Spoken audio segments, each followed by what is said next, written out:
Greetings, one and all.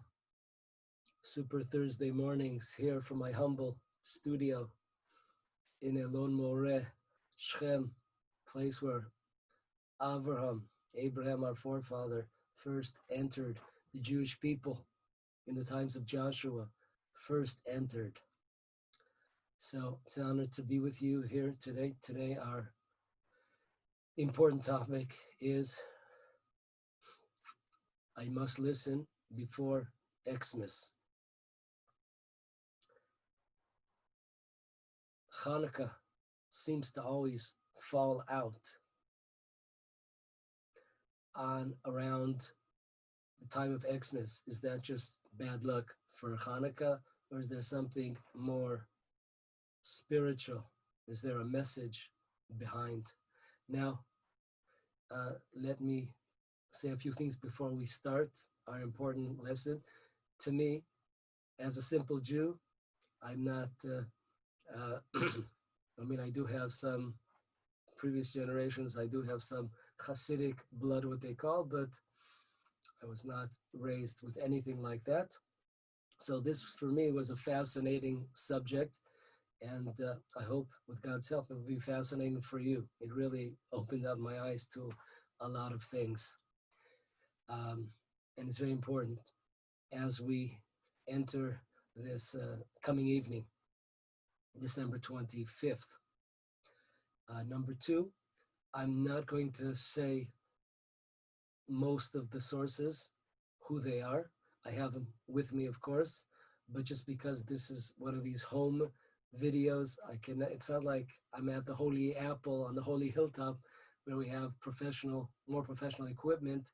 So I'm not able to do such a long class. I hope that this will be somewhere around 30 minutes.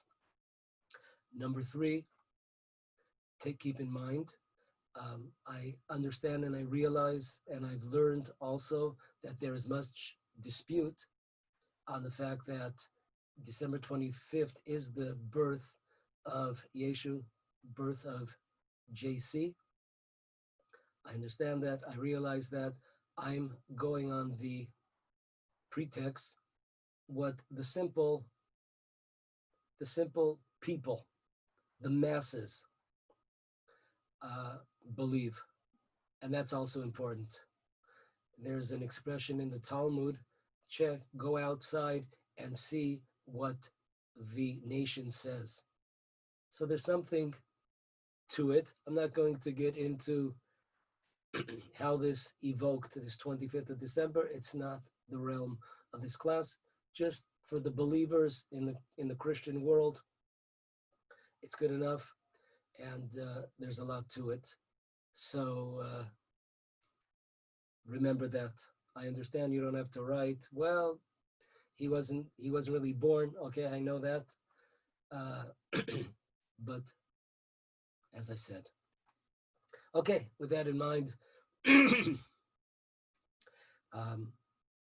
we see that seems like Hanukkah has bad luck, falls out always either the week of Xmas or around it, a little bit before, a little bit after, but it's always right there. If we look at other holidays, we see a trend. Trend is a copycat. The Christian religion copied the Jewish holidays, especially the three biblical holidays where we are commanded to go up to Jerusalem: Passover, Shavuot, and Sukkot. And we'll see. First of all, in life, there are so many copycats, but our aspiration should always be to be the original. I remember when in Los Angeles, when the Christians came out with a sticker, I found it.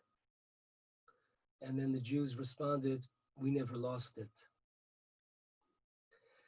There's when I was a kid, a teenager, a lot of times I played, one of these rock stars or movie stars or athletic sports stars. There was just a slight difference. It was just an imitation. It was a copycat. You know, you could wear the shoes of LeBron James, and you could wear his jersey number and the whole garb, but you still ain't LeBron James. So thank God we are the original, and we have a lot of copycats in the Muslim and the Christian world. Okay, let's look at it. Palm Sunday. Yeah, sounds familiar. Copy on Sukkot, holiday of the sitting in the booths. Pentecost, copycat of Shavuot, 50 days between Passover and Shavuot, receiving of the Torah. Third, Easter, the Gentiles also call it the Pascha. Of course, Pesach, got it?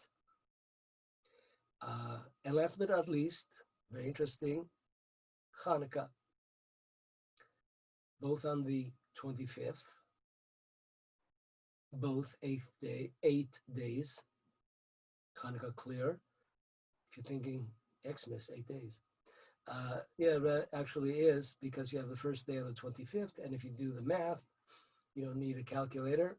You'll find out that by January 1st was the day of circumcision, still till this day, celebrated by many divisions of Christianity as the day of circumcision of JC. Also, interesting, lights. Hanukkah, clear, also with the Xmas holiday. It's based a lot on lights, on those trees. It's a big holiday of lights. Also, gifts. We know that there is an ancient Jewish custom on Hanukkah to give money to our children. Why is that? In order to train them and educate them that even though we are giving them a present, a monetary present, and they can buy gifts that they're interested, however, a certain amount of money must be allotted to poor people. This they learn from a very, very young age, 4, 5, 6. So also gifts for kids in Xmas. Once again, nothing is by coincidence here, as we will see. Okay, tonight we have a night which is called in classic Jewish writings the night of Nitel. Maybe that's like, it sounds like a pun, Nitel. And that begins this evening at sunset. What does it mean? We're going to give some explanation from our sages what this means. Now, this concept of Nitel goes back 900 years to Rashi. The commentator mentions it. Balatruma mentions it. So this goes back a long time. We're not talking about from, the Hasidic days of Judaism. This is brought down, this expression.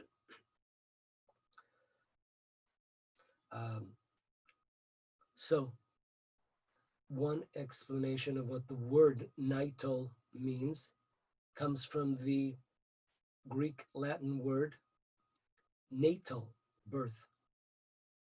A woman's pregnant, she goes to prenatal classes, number one.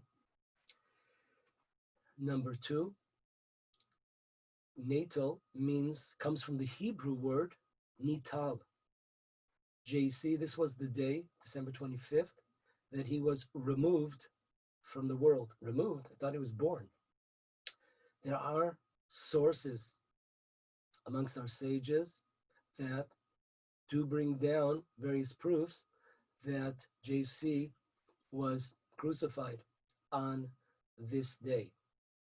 Once again, I'm not going to go into it, but there are. And number two, according to some sources, we know that Judaism speaks in a very clean language. It doesn't want to call people out and make them feel bad. For example, a blind person who cannot see, He's not called a blind person in the Torah. He's called Sagi Nahor, a person with a lot of light. A lot of light. Or when it says that the Jewish people will be punished, when it says the nations will be punished, it's not talking about the nations being punished. It's talking about the Jewish people being punished. But it uses an opposite language, counterintuitive language. So once again, some of our sources say that this was the day of his birth. However, the expression was used, Nital was taken away from the world, but really the meaning is that he was brought into the world. Number 3, Nital is also, this opinion is also a Hebrew word from the word tala, hanged. This expression is coming to tell us that some of our sages did not want to use the acronym of Yeshu, which stands for may his memory be erased. They didn't even want to use that. It had too much impurity. So they would just use the verse, hang, the hanged one. So that's what it means. This is the night of the one that was eventually hanged, though it means his birth. Fourth explanation, what this night is called, Nitel, is based on a verse in the scrolls of Eicha, which we read on the 9th day of Av. And in chapter 3, verse 28, it says the following: let one sit in solitude and be submissive, for God has laid upon us this decree. The word Natal comes from this verse. God has placed upon us a decree, which is an amazing thing to understand that this day, this night, is compared to the destruction of both the first and second temples. That is an amazing. Just like in the first and second temple, we have national mourning. This also is a day of national mourning for the Jewish people and also for the world, who unfortunately were strayed away from the 7 commandments of Noah and strayed away from staying away from idol worshiping. Last but not least, 5th, this is a very interesting one. It's an acronym, Nital. It stands for Nun, Nolad, Yud, Yeshu, Tet, Tet, Lamed, Litevet, that Yeshu was born on the 9th day of Tevet, happens to be, we had good luck, happens to be today on Thursday. This is in a subject, there is a fast today, not a obligatory fast, but some do. And this is a subject within itself. There are many sources that tell us that the day that Yeshua was really born was the 9th day of Tevet. Okay, what are the customs? What are the customs for this interesting evening? Nightel night. Many communities, especially the Hasidic communities, I didn't do a poll to do research, but I imagine overwhelmingly it's all the Hasidic communities.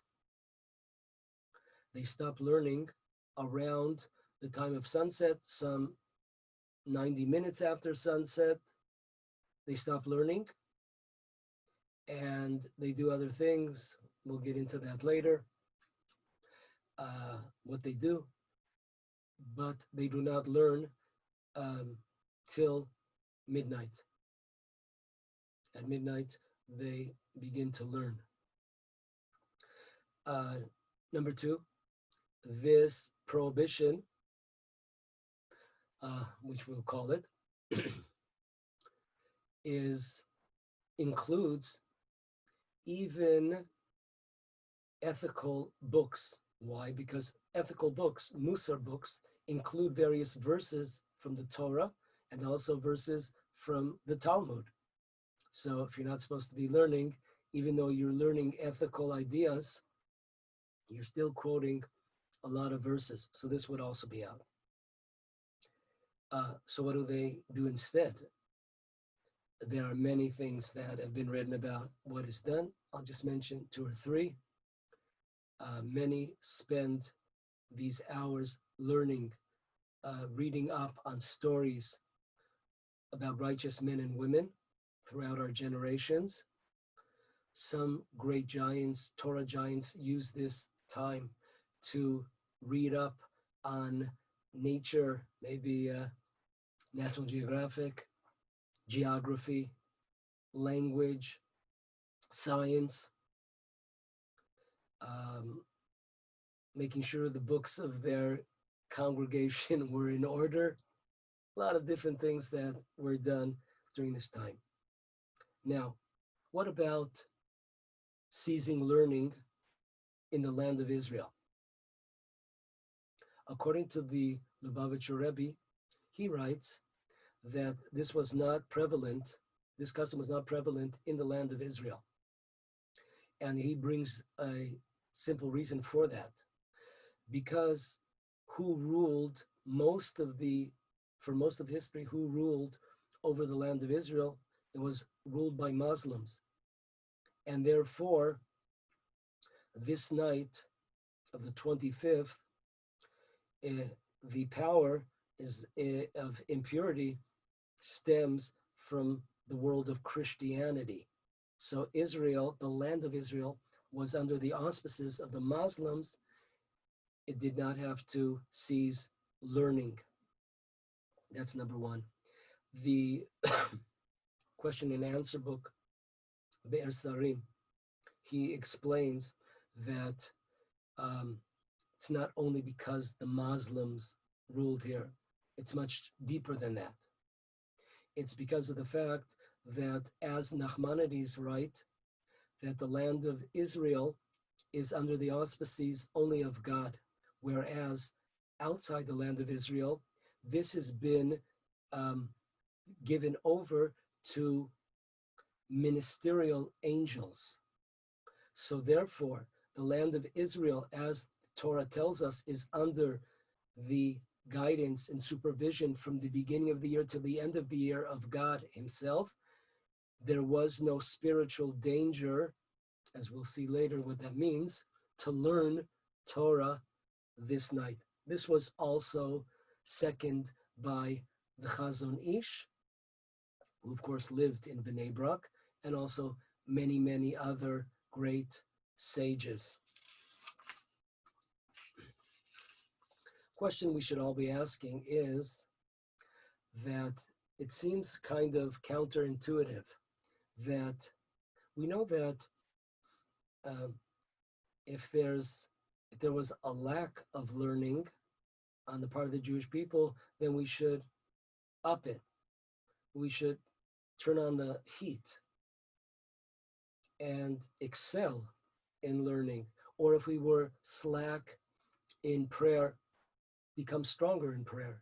If we were not kind, start being kind, like the 33-day period of mourning for the students of Rabbi Akiva who were not sensitive to one another. So what do? It's not that we continue to be unsensitive, we do the opposite. So it seems like counterintuitive. We need Torah. Why is this a day? Why is this an evening that we stop learning? It sounds pretty extreme.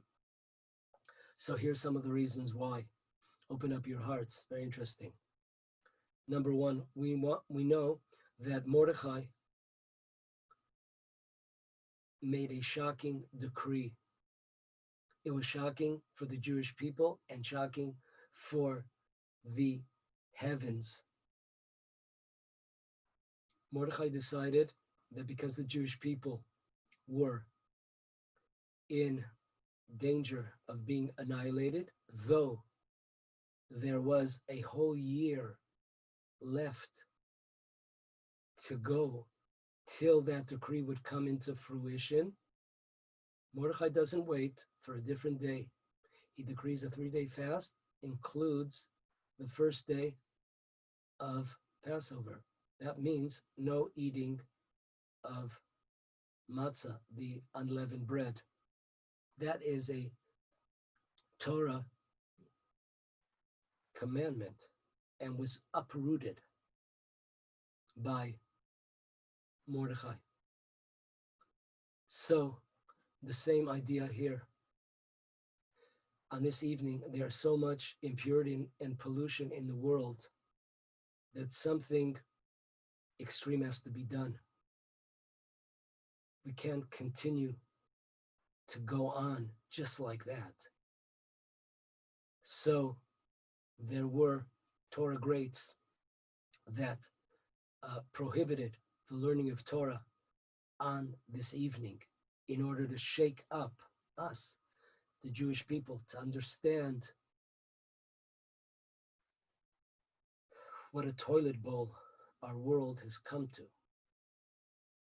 2, the reason why Torah is prohibited by some on this evening is similar to a mourner. A mourner had a relative, close relative that passed away. You would think that, wow, this is the time to learn more Torah in order to uplift that person's deceased person's soul. Comes the Torah, gives us an amazing insight. No, this is not the time right now. There's plenty of time for Torah, but not right now. You're only allowed to learn certain Torah when you're a mourner.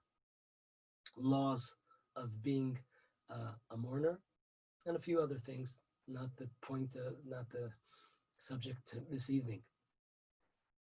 So too, this day is likened to the destruction of the first and second temple. We know, interesting, on the 9th day of Av, when we mourn, national mourning for the temple being destroyed, we are not allowed to learn Torah. That is amazing, because of the fact that one of the reasons the Talmud gives is that the temple was destroyed because of the fact that we were mevatel Torah. We were not strict in the learning of Torah. So you would think this is the day, this is the time to rev it up when it comes to learning Torah. Only certain learning is allowed on this day. God wants something else, some other type of avoda, service of us during this time. 3, why is it forbidden, according to some, to learn this evening? We are told that the Torah, JC learned a lot of Torah when he was growing up. And that Torah, because it was not for the sake of heaven, because there was a lot of ulterior motives, and because there were a lot of other bad things involved in his learning, did not protect him. Therefore, unfortunately, with many of us, our Torah learning is also not pure. And therefore, this evening is extremely an overly sensitive time. You know, like sometimes you get on somebody's back and they're able to, brush it off. Sometimes you get them on a moment that they're really disgusted. Wow, bad news, blues. So that's the idea here. In order that our Torah learning, which is not pure, should not boomerang against us. We want our Torah learning, even though it's not 100% pure, we want it to protect us. So this evening, in order that it should not be a prosecution, our learning will turn out to be a prosecution, they called a timeout for everybody, even though there are, of course, people that learn 100% for the sake of heaven. Okay, number 4. These are the words of the Sanzer Rebbe. As we know, JC was a student of Rabbi Yoshua, the son of Parchia. And we see that even though he learned a lot of Torah, he would have been much better off if he never learned. All of the damage that JC did was the fact that he knew some Torah. We know that the Torah, in the Talmud, it tells us about the Torah, that if a person approaches the Torah properly, it becomes for him drops of life. But if we approach it improperly, it becomes the same Torah, becomes drops of death. That's amazing. Torah, drops of death, you got it. So, therefore, it's very simple, because if you look in our sources in the Talmud at different places, you'll see that the wicked many times based their evil regime and actions on various verses that they corrupted and twisted from the Torah or from the Talmud that they got their hands on. This has happened throughout history. So the Sanzer Rebbe is telling us that we cease for a few hours to learn. This is a lesson for all of us, a wake-up call. Look in our hearts. Make sure that we steer far away from the kind of learning that JC did. He was much better off if he didn't learn. So we too do not learn in order to wake ourselves up. Don't follow his footsteps, God forbid. Last but not least, the Rebbe of Chabad, he writes that this evening, if a person learns, that Torah that is learned goes to fuel the engines of Christianity.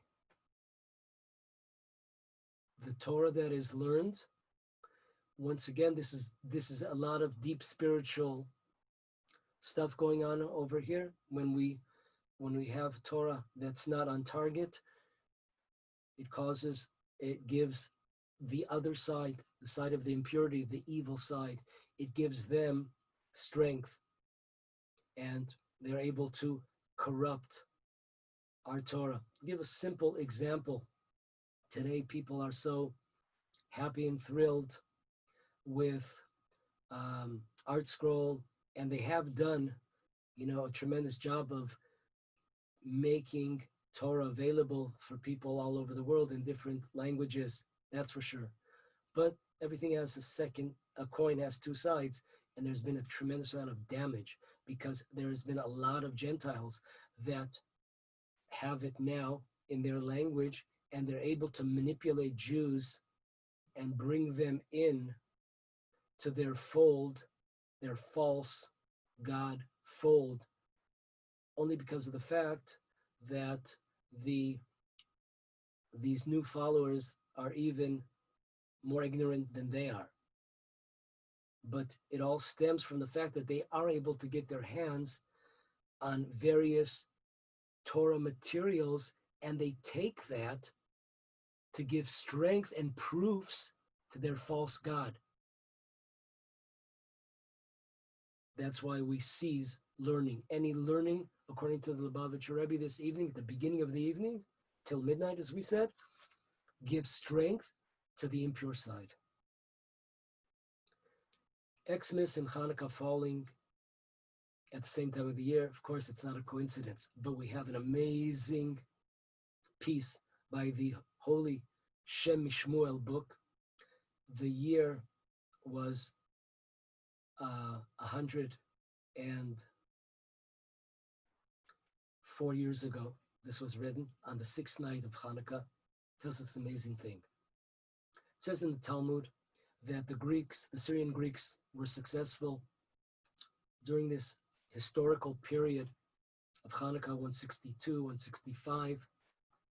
They were successful in contaminating the oil that was meant to be of service in the temple in Jerusalem. Shem Shmuel says this means something also deeper. Not only the physical oil was contaminated, the Jewish soul was contaminated. The Syrian Greeks succeeded with their ideology and with their impurity and contamination to contaminate many souls. That's why,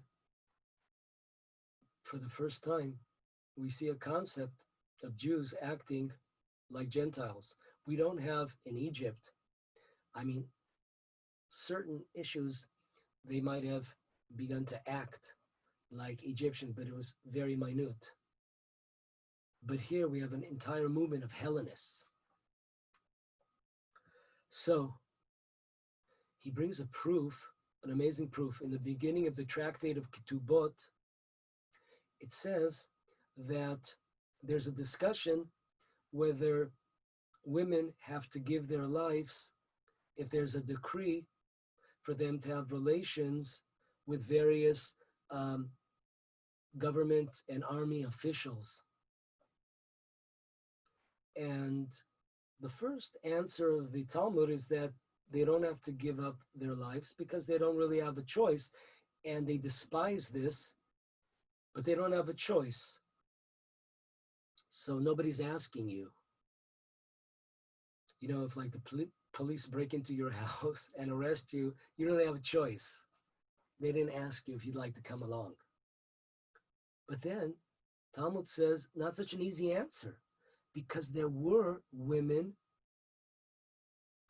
who had no problem with having relations with these Syrian Greek Gentiles. That is amazing. That is amazing. Jewish women that were not revolted by such an act. So the Syrian Greeks were successful in assimilating the Jewish people.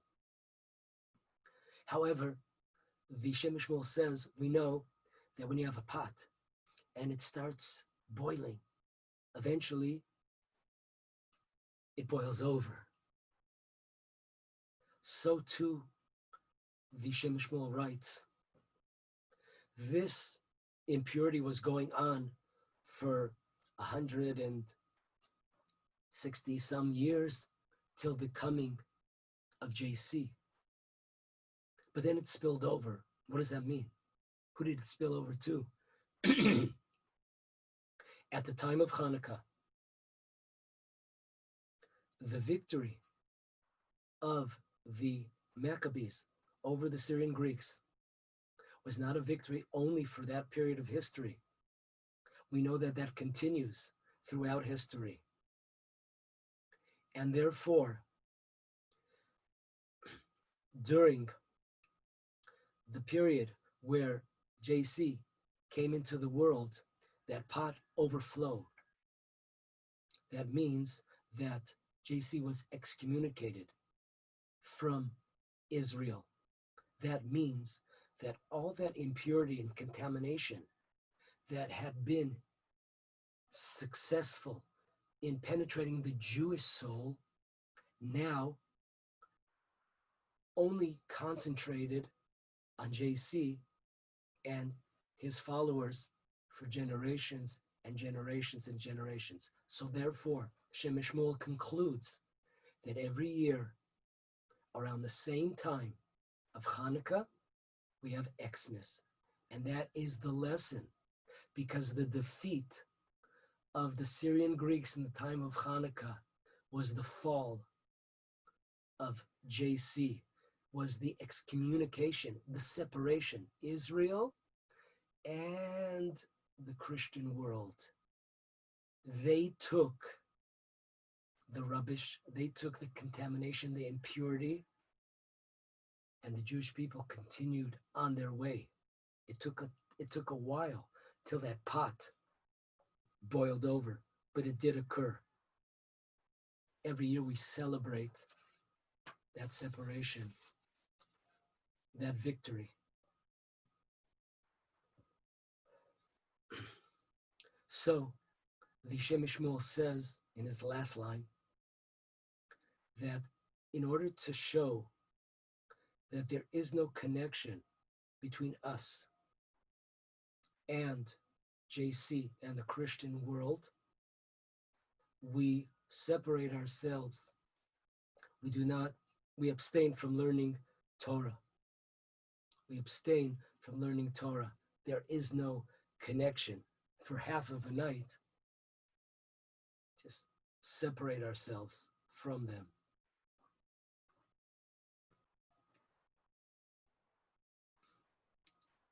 He is no longer connected to the Torah. There is no Torah at the beginning of that night. He has no connection to the Torah, to the Jewish people. That is the lesson of the abstention. Last but not least, I'll take this time to wish everybody a Happy New Year. Might catch a few eyebrows. Yehuda, what are you wishing us? The New Year was like 4 months ago. Rosh Hashanah, amazing story. About 150 years ago, 200 years ago, there lived a tremendous rabbi named Rabbi Meir from Parmeshlan in Europe. He's a very special man and passed away 150 years ago. And his students saw him on New Year's Day very jovial. And they said, "What's going on?" You know? And he said the following: "Let me tell you what's going on in the spiritual worlds. From Rosh Hashanah time, the nations of the world try to prosecute the Jewish people in the heavenly courts, saying that it's unfair. How the written Torah does not tell us, give us a clue that there is a judgment day going on during this holy time of the new year. Only the Jewish people were privy to the information because we have the oral law. So we know that New Year's equals Day of Judgment. So the Gentiles say, the nations say, listen, it's unfair. The Jews know it's Judgment Day, the New Year, and therefore they wake up early in the morning and they say special prayers and they add prayers and they learn and they repent. But we don't know about this, so it's not fair. So this prosecution against the Jewish people is serious, and it continues from the Jewish New Year to the Gentile New Year. And Rabbi Meir continues, when God sees that the nations of the world were given these special, quote unquote, holy, unholy days, Xmas and New Year's, and we see what they do on these days, getting drunk. I remember as a kid and as a teenager, it's like the most dangerous day to be outside. Xmas, traffic accidents, people getting drunk and crime, really amazing stuff. So when God sees the difference between what Jews do on their New Year and what the Gentiles do on their New Year, just party and the rest. We don't have to get into the nitty-gritty here. Therefore, God, on this day, grants us a happy New Year for the Jewish people. Take care, folks. Hope to see you soon. Bye. Excuse me, not so fast. Almost forgot. Another reason why the many communities did not learn, because it was dangerous on the 25th, the eve of the 25th, the Christians would search out on the streets looking for Jews. So if a Jew was going to a study hall, if a Jew was going to a synagogue, he was in big danger. So you might say, why don't they learn at home? First of all, this is pre-electricity days. You had candles. They also could not light candles. If a Gentile would see that there was a candle in a Jewish home, they would attack and go inside. They would attack that Jewish home. So there's also an additional reason, a technical reason why many communities stopped learning, because it was a danger to the Jewish people's lives. So that's also important point to get across, why some have this observation. Okay, I think now we're okay.